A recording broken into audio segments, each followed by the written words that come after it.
fantastic. Understanding the product, choosing the right product, moving to your first dealership visit, right? And then, of course, comes another daunting part of the process, the financing. Because let's be fair, some of us really just think, if they just say approved, that is my ticket. I'm out. I don't want to hear anything about anything else. As long as I've got an approval, this is it. But of course, the financing and the insurance part of purchasing a car plays a very huge role, because the decision you make today is going to affect also what your life is going to potentially look like in the next 4 or 5 years, or as long as that credit agreement is. I'll tell you guys a little story. When I was at Rhodes University, I thought it would be very clever to buy myself a laptop on credit, because my father was like, there's the Jacaranda labs. Now, the Jacaranda labs were the public labs for all of us to be able to go use those computers. Now, people will sit at a computer for like 3, 4, 5 hours. And of course, you've left the essay late and deadline is at midnight and you've got to submit. And now you don't have your own laptop. So I went and took a laptop on credit, did not know anything about credit. Then the guy said to me, please take insurance, my sister. And I was like, because I looked at the new installment with insurance on top, and I was like, can we just remember that I'm a student? Yeah, please. And I didn't take up insurance. And of course, naturally, what happens when you don't take up insurance? It's like the world, the world works against you sometimes. The laptop got stolen. Hey. So now the debit order runs the first month, and the first month I was not clever enough to stop it. So it runs and it goes through. But now I don't have a laptop. I'm paying for a laptop I don't have. And mind you, at that time I was very young and impressionable, right? So what do I go and do? I change my bank account, because they're not coming for my money again, right? Change my bank account, fine, granted. The institution really struggled to get their money out of me to pay for that laptop. And a couple of years later, 2015, mind you, I was at Rhodes. I'm going to give you guys my age now. Please, let's not judge each other on age, isn't it? I was at Rhodes 2006 to 2009, but 2015, years later, I tried to buy a car. And literally, the salesperson came in, said to me, "Ish, my sister, your credit score, it's not looking good, hey?" And that is one of the things that at that age, back at Rhodes University, one, I didn't have the information. 2, I didn't even know it was ever going to become an issue. Because in my world, why are you paying for something you don't have anymore? But the reality is I had signed a credit agreement. I had a responsibility to honor that credit agreement. I did not. I absconded, as it's called. I absconded my credit agreement, but it came back and bit me years later.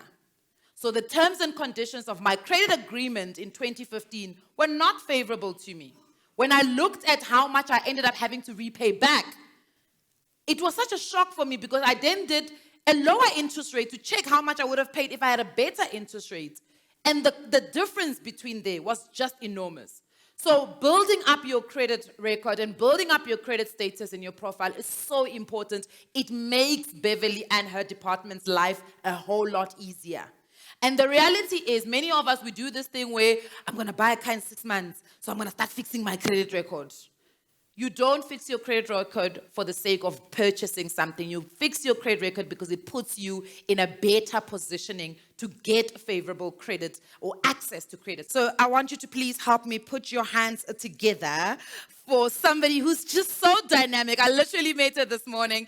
Absolutely dynamic. Her name is Beverly Burke. She is the F&I at Renault, South Africa. And just before before being appointed as managing director of FAIMS in 2012, Bev held positions from an F&I manager right up to director of finance and insurance. Her distinguished career in F&I makes Bev the most appropriate, the most experienced person and expert in this field. And today, 35 years of experience is going to assist us in making sure that when we package that finance deal, it is the best one for all of us. Ladies and gentlemen, please help me bring Beverly Burke onto stage. Morning, everyone. 35 years. I don't look too bad, do I? Huh? I've got another 35 years to continue doing this. Thank you for the wonderful welcome. I don't ever want this experience to be fearful for anybody. Can I ask for a raise of hands that when you walk into a dealership, I need to go and arrange my finance. I need to go and complete an application. Will I be approved? Does it make you feel uncomfortable? Put your hands up. There's hands. I'm here to tell you the experience will be phenomenal. That's what I've made my team do. We are here to look after you. We are here to treat you fairly, make sure you, as our customer, feel better. I want to make sure I get your finance done, you're happy with the car, and then the same day, you drive that vehicle out of our dealership. To me, that is the best experience we can ever have. So you've now done, you're excited, you know what car you want, you revved up, and your salesman brings you into the F&R business manager's office. They will smile, they will make you feel comfortable. Please do not fear them. They are not scary people. They're quite good looking, some of them. So we're going to start with the meet and greet. Flawless handover, a warm welcome. We'll explain the process and services to you. Our entire approach is to treat our customers fairly. That is what we need to do, is treat you all fairly. From there, we're going to move on to a needs analysis. What we need to do, learning about you, understanding your needs. What are your needs as the customer? Your experiences, your tolerances, your budget, obtaining choices on a range of disclosures and consents, providing a letter of authority. Now you're thinking, what is a letter of authority? What am I authorizing them to do? I may not take your personal information without you giving me permission to take down your personal information. So I request you to authorize the business manager to take down a full finance application from yourself. So you're giving us that authorization to submit your finance application. From there, we're going to go on to qualifying onboarding, discussing products based on identified needs. What I mean by those products is, it was alluded to, shortfalls on cars. We will be offering you various products that are there to protect yourself and to look after your vehicle in the future. It could be extended plans, add covers which cover shortfalls, comprehensive insurance. We will offer you various things, but it is your choice. You are not forced to do it, but I must look after you as my customer and give you the best offer. I must offer you everything so you, as the client, can make an informed choice. Yeah. From there, we're going to KYC you. KYC is know your customer. I need to know you, and I need to identify you. We don't take your fingerprints yet. Okay, regulation hasn't started that yet. But what we do is we can either do it manually, or we do have a system where we let you take you do a selfie. It goes through our system, goes to Home Affairs, identifies you. The process is completely smooth. As you were asked earlier, please bring as many documents with you as possible. If you bring your ID, your drivers, your pay slips, and your bank statements, I can assure you that it's not going to take me 3 hours to get you an answer. It will be a lot quicker. I could probably stand here and say to you, it will be within an hour if we have all the documentation up front. So there must never be fear. You will then select the products and services. Answering any questions that you may have, please, I ask you as new car buyers, please do not be afraid to ask a question, because it can be very intimidating, somebody asking you all these questions all the time. Please say to your business manager, please can I ask you to stop? I never understood what you were talking about. And we will repeat it. We will most certainly repeat it. You are important to us.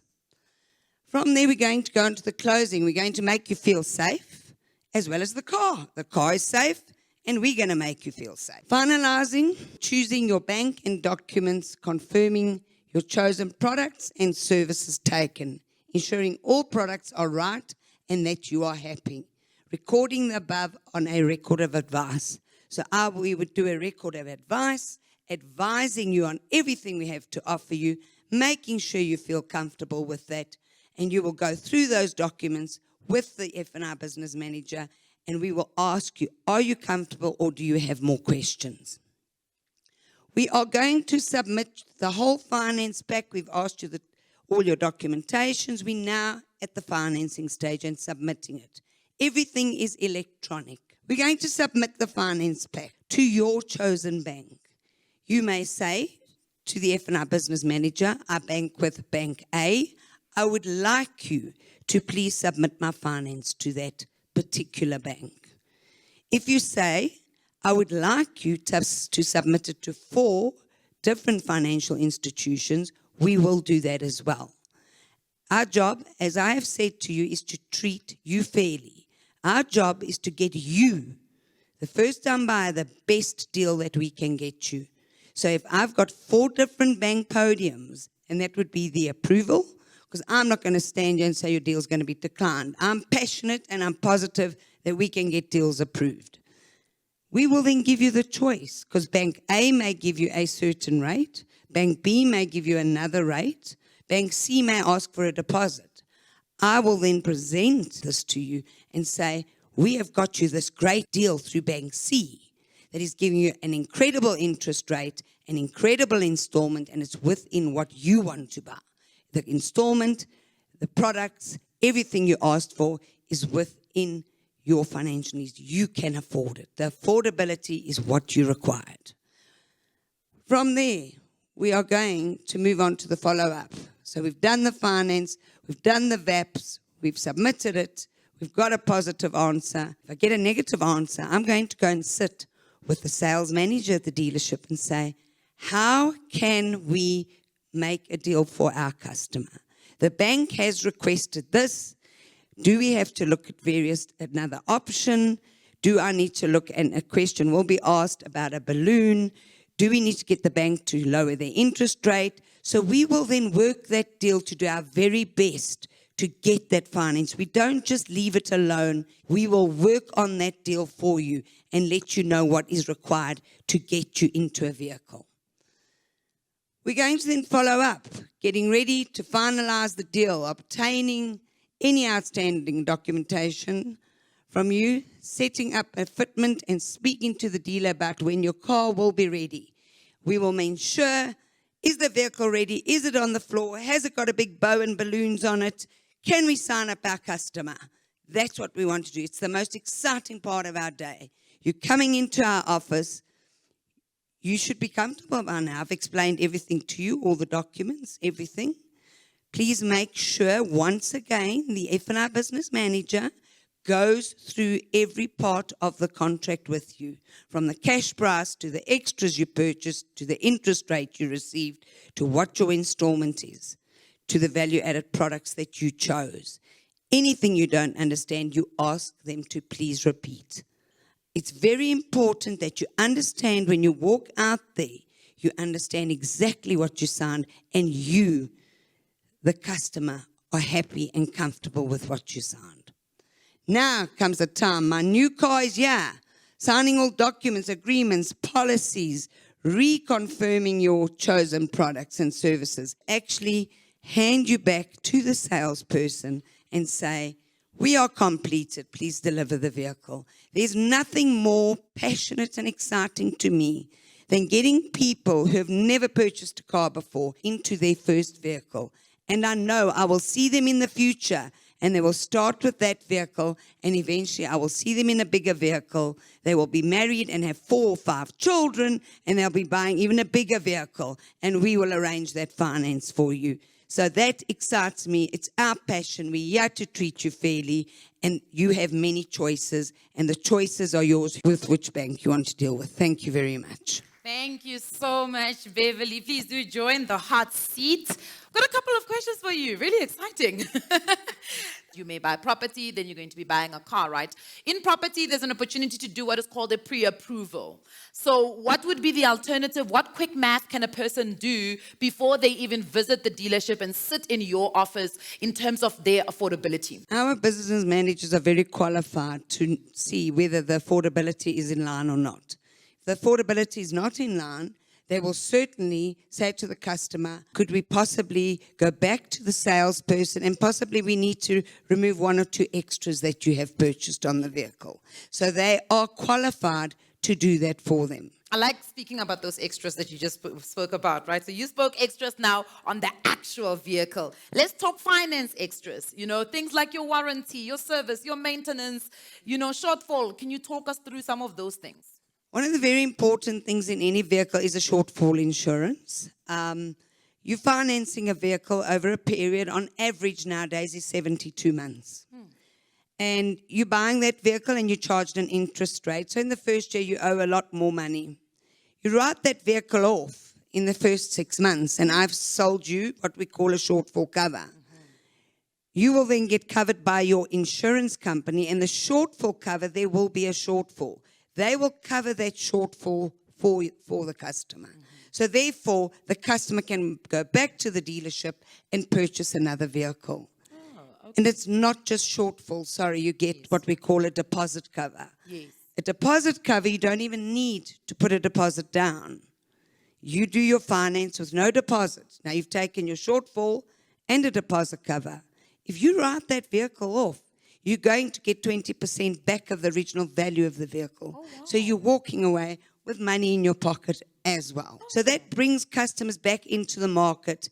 If you don't have the ad cover and you've got the shortfall, will you have that money to pay it yourself? Most customers don't nowadays. Now, of course, when we're buying cars, we're probably calling every 5 minutes. We're calling your office. Has the deal gone? Do I have an offer? What is some of the value that people can, or consumers can derive from using your office to be able to get them that deal from the banks? Our office is the one-stop shop. So you walk into your dealership, you're going to see your vehicle, you're going to test drive your vehicle, you're then going to come through to the F&R business manager. We're going to arrange the finance, we're going to make sure that everything is done there and that we are looking after you as the customer. You don't have to leave the dealership. Now you've got to go to your own financial institution. Now you've got to get there, you've got to find somebody to speak to. You speak to your own financial institution, and what if they don't approve your business? Now you need to go to the next financial institution. I'm going to apply to various financial institutions for you to get you the best deal. And if you insist on your own financial institution, that is where I will go for you, so that I'm treating you fairly. But do you want to do all the running around when you can have a one-stop shop? That's why we do it. Now, South African young people, just like yourself, very dynamic, right? We're in the gig economy. Yes. Young, yes, definitely, just like you. So we've got quite a big number of young South Africans that are moving away from the conventional employment way of making money. So they are hustlers. They're in the gig economy. They're YouTubers. Now, it does sometimes become a little difficult to get any type of credit when you are in that space. What is your office? How do you help them to make sure they've got all of the documents that are needed? And if there are gaps, then you guys help them plug those? So we will always ask somebody, what additional income are you earning? It's a question that doesn't often get asked. So she's called you hustlers. I love that word. I think it's absolutely incredible because I love people who hustle. We will be asking you, and the only way you would be able to prove your income to us, because if you are either self-employed or an entrepreneur, you're not going to generally have a pay slip. Yes. So that would be your bank statements that we will be requesting. And from that, we will determine your average income. So you can still get finance on a motor vehicle. You just have to prove what your average income is per month. And that will be done through the financial institutions. Now, Bev, quick question before I let you go. Is something I'm going to get into. The two areas that they look at, we hear it's affordability and your credit status. If you can just talk us through those two things. Affordability, we will be able to determine within the F&R Business Manager's office. And your credit rating, well, that is established by the financial institutions. We will submit it through to them, but you need to build your credit rating. So where do you start? You need to finance a motor vehicle to start with. When people apply for finance and they've never ever had any credit, and I can give you examples of the older generation who bought everything cash. They go to apply for finance, they don't get approved because they've got no credit history. They didn't have a credit card. So you need to start building that getting your bank account, getting your credit card, building up that credit history, and the banks that's very favorable to them. All right. Thank you so much, Beverly Burke. We really do appreciate every single thing that you've shared today. Let's give her a round Thank you of very applause. much. Thank you. When it comes to that final decision when you're about to sign on the dotted line, I'm going to ask you to think about just a few other things before you do that. And as I said, the majority of us, when we're doing that decision making, we look at